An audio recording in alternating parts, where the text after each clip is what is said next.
occupation has got to go. Hey, hey, ho, ho. The occupation has got to go. Hey, hey, ho, ho. The occupation has got to go. Hey, hey, ho, ho. The occupation has got to go.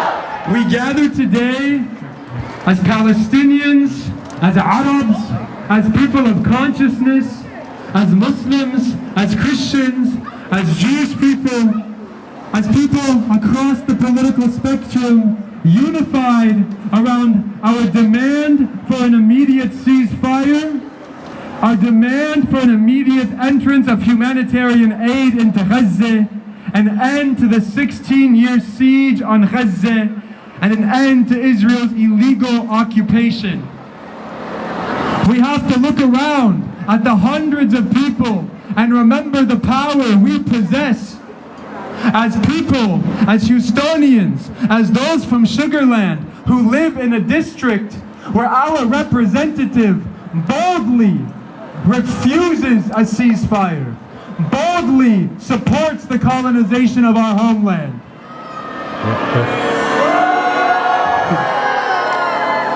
She is responsible to us, not vice versa. If she refuses a ceasefire, we refuse to support her.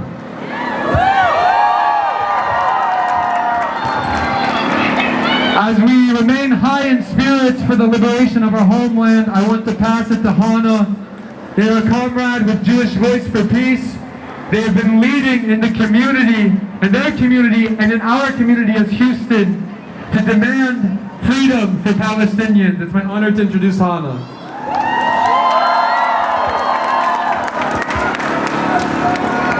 Hi all, free, free Palestine! Free, free Palestine! Free, free Palestine! Free, free Palestine! Hi all, my name is Hannah. I'm a member of Jewish Voice for Peace, and I am one, thank you.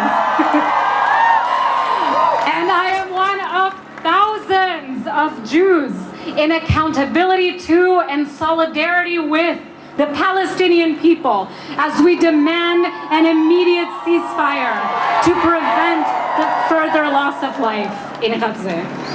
The United States government is supporting Israel in its publicly stated intention to commit genocide against Palestinians. Shame. And our tax dollars are funding the weapons that make that possible. We refuse to be silent. We refuse to be complicit. Ceasefire now! So Judaism teaches us that all human beings are created in the image of the divine. B'Tselem Elohim. Our lives equally precious. And to abandon this principle is a loss of humanity. Now, to be a little vulnerable, as an anti-Zionist, I've struggled with upholding that and extending sympathy to my own family as they tasted the fear, as we tasted the fear, and the state of mourning that has been real for Palestinians for over 75 years. Since October 7th, the grief over 1,200 lives that were ended became weaponized to displace millions and slaughter more than 11,000 Palestinians, half of them children, cutting off all food, water, electricity, fuel, and any way out of Gaza that wouldn't constitute ethnic cleansing. Shame. Now our mourning deepens by the hour, along with the conviction that the only way this will end, the only way we will all know peace, is with a free Palestine. And this is where I want to bring in Paulo Freire, an educator on whose pedagogy I was raised in Brazil. That's where I'm from. He writes, as the oppressors dehumanize others and violate their rights, they themselves also become dehumanized. As the oppressed, fighting to be human, take away the oppressor's power to dominate and suppress, They restore to the oppressors the humanity they had lost in the exercise of oppression. It is only the oppressed who, by freeing themselves, can free their oppressors. And this is why we all have a stake in this struggle. This is what solidarity is all about. The liberated future that Palestinians are guiding us toward is where I envision myself and even my Israeli cousins. We have a stake in the struggle, so let's keep calling for a ceasefire and for the siege to be lifted on Gaza and for the end of the occupation of Palestine. So that Palestinians and all of us may live to see the future that they are building. Let's make it untenable for the US government to keep enabling genocide. Let's draw strength from our ancestral wisdoms, from radical traditions, from Palestinians' resilience, and from our love for life and for freedom to keep up what Mariam Kaba calls the discipline of hope. From the river to the sea. Perfect. Assalamu alaikum wa rahmatullahi wa barakatuhu. My name is Bisma Pervez. I am new to Houston, but alhamdulillah, seeing this crowd makes me proud to be here. I just want to start, before I start my poem, I want to say, growing up I had a best friend, and she used to tell me I am Palestinian from Lebanon. And my brother had a best friend, and he used to say I'm Palestinian from Jordan. And when you're young, you don't understand what that actually means until we get older and we see why they are Palestinian from different parts of the country. And I hope that as we protest and as we don't burn out and as we keep putting pressure on our government, one day Palestinians will say, I am Palestinian from Palestine.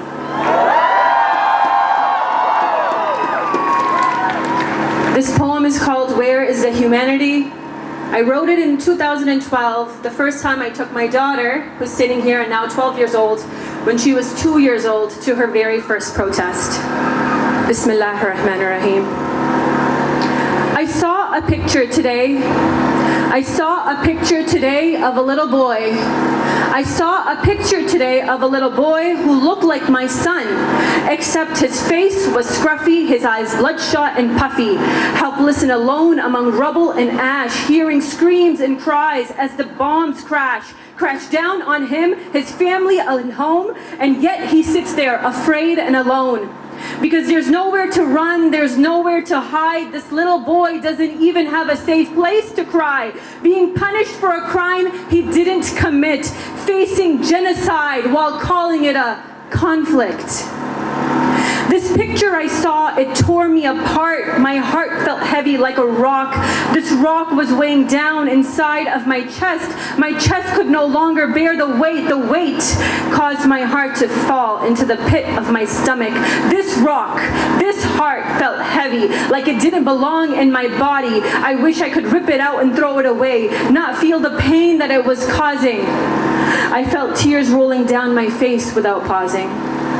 But my pain can't compare to the pain of this boy because he may never ever feel any joy. My pain imaginary because I still have my son, but the true loss is his. He is the one who has no home, no one to care. How is this okay? How is this fair? I think of his killers and my heart starts to ache. They want a holy land for their children to be safe, but there is nothing holy about living on other children's graves. And as I start to shake thinking of this boy who looks like my son, who could be my son, I realize he isn't the only one. Hundreds and thousands of children left alone, buried under stone, dying and crying, killed, blood spilled, seeing missiles in the sky, knowing they are going to die. They want to evacuate, but there is no place that is safe, covered in blood, eyes and ears shut, not a crumb of food, not a drop of water. These children could be our sons and daughters. I saw a picture of a little boy who looked like my son, and I can't tell him it will be okay. It won't be okay until we open our eyes, until we tell the world, until we uncover the lies, until we find the humanity. Where is the humanity? Where is the sanity? Why so much apathy? Gaza drowning in fatality, surrounded by calamity. Let me speak candidly, because this is a reality. Where is the rationality? Killing because of nationality, while the world allows this brutality. What kind of personality has this immense capacity to allow the murdering of children and families, calling them terrorists while they live under tyranny? How can it be that the oppressed are the enemies?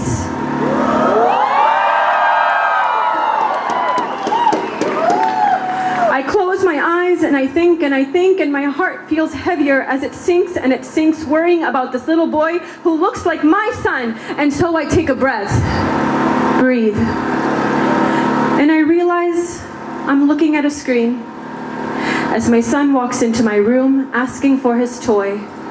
And so I return to my safe life, unlike that innocent little boy. Thank you so much.